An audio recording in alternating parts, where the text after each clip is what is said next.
Assalamualaikum warahmatullahi wabarakatuh. Sunan Bonang adalah putra Sunan Ampel yang mempunyai nama asli Syekh Maulana Maktum. Dalam dakwahnya, beliau di pelosok daerah Kediri mengalami berbagai rintangan, baik dari penduduknya itu sendiri hingga makhluk-makhluk gaib atau jin yang dipuja oleh masyarakat setempat pada kala itu. Sedangkan di daerah Kediri pada waktu itu penduduknya menganut agama Hindu dan Buddha Tulen, dan penduduknya tidak mau menerima agama baru, yaitu agama Islam yang dibawa oleh Sunan Bonang. Oleh karena itulah Sunan Bonang sangat kesulitan sekali berdakwah pada kala itu di daerah Kediri, dan Sunan Bonang pun berdakwah di Kediri.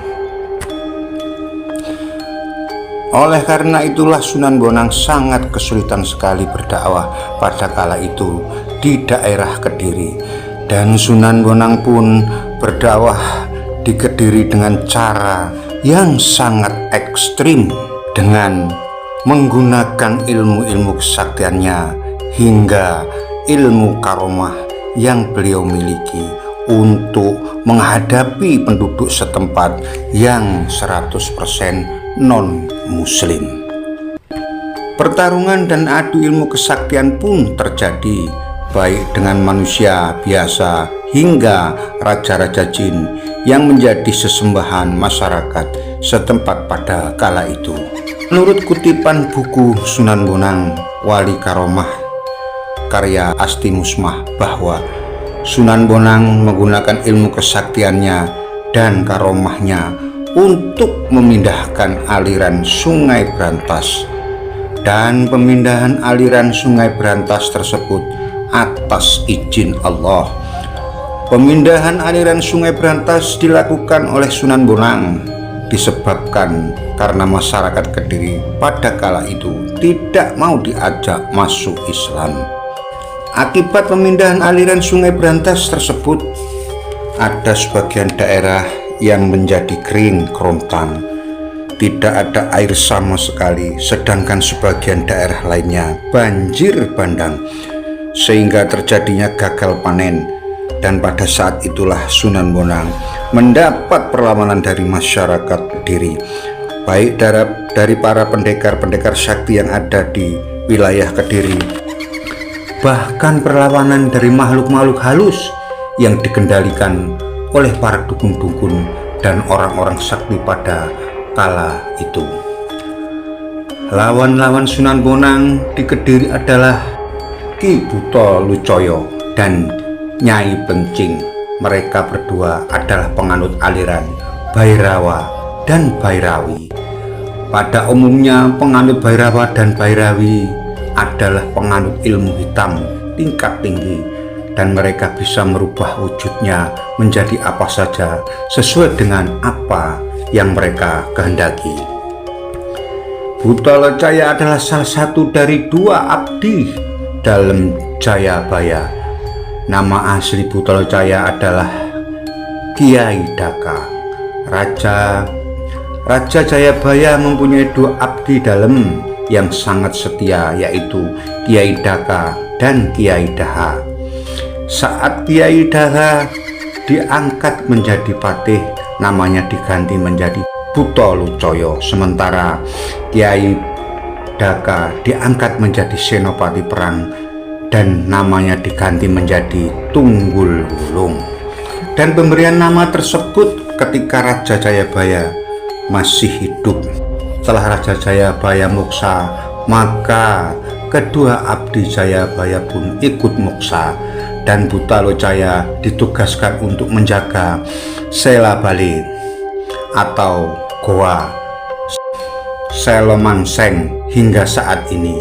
Sedangkan Tunggul Wulung ditugaskan untuk menjaga kawah Gunung Kelut agar ketika Gunung Kelut meletus, letusan tersebut tidak merusak desa sekitar dan memakan korban banyak. Pada kitab Serat Darmo Gandul diceritakan bahwa pertemuan Sunan Bonang dengan Butalocaya dan terjadi perdebatan sengit pada kala itu. Yang diperdebatkan adalah tentang Sunan Bonang yang dengan lancangnya memindahkan aliran Sungai Brantas dan membuat beberapa daerah menjadi banjir sehingga terjadinya gagal panen yang menyebabkan kelaparan di daerah Kediri. Dan Butalocaya menuntut agar aliran Sungai Brantas dikembalikan pada aslinya. Akan tetapi Sunan Bonang menolak permintaan Butalocaya sehingga pertarungan pun tidak dapat dihindari. Butalocaya pun mengerahkan pasukannya, baik pasukan yang terlihat ataupun yang tidak terlihat. Butalocaya memanggil para jin peri, Pariangan, dan sejenis genderuwo untuk melawan Sunan Bonang. Para jin dan dedemit berbaris layaknya seperti manusia yang bersenjatakan lengkap di bawah komando Butalocaya. Dan pasukan dedemit serta jin tersebut berjalan seperti kilat sangat cepat dan menghadang Sunan Bonang yang pada saat itu berjalan menuju suatu tempat. Tidak lama kemudian pasukan dedemit yang dipimpin Butalocaya sampai di suatu desa, yaitu Desa Kukum, dan rupanya Sunan Bonang pun menuju daerah tersebut. Nah, di Desa Kukum tersebutlah Butalocaya merubah dirinya menjadi wujud manusia biasa dan mengganti namanya menjadi Kiai Sumbre.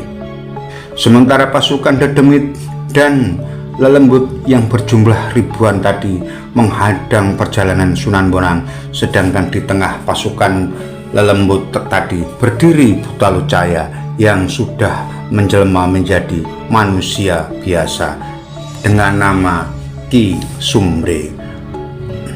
Akhirnya pertarungan pun terjadi. Sunan Bonang dikepung atau dikelilingi para dedemit, namun Sunan Bonang tetap tenang. Sunan Bonang berdiri tegak sambil mengangkat kedua tangannya berdoa kepada Allah. Tak lama kemudian terdengar suara tangis dan jeritan seperti kepanasan dan seperti bola-bola api yang saling bertabrakan dengan suara menggelegar. Duar, duar, duar. Tak lama bau gosong atau hangus tercium dari berbagai penjuru desa tersebut, dan para jin semua pada kabur. Yang tersisa hanya Butalocaya. Sunan Bonang berhasil mengalahkan Butalocaya beserta anak buahnya.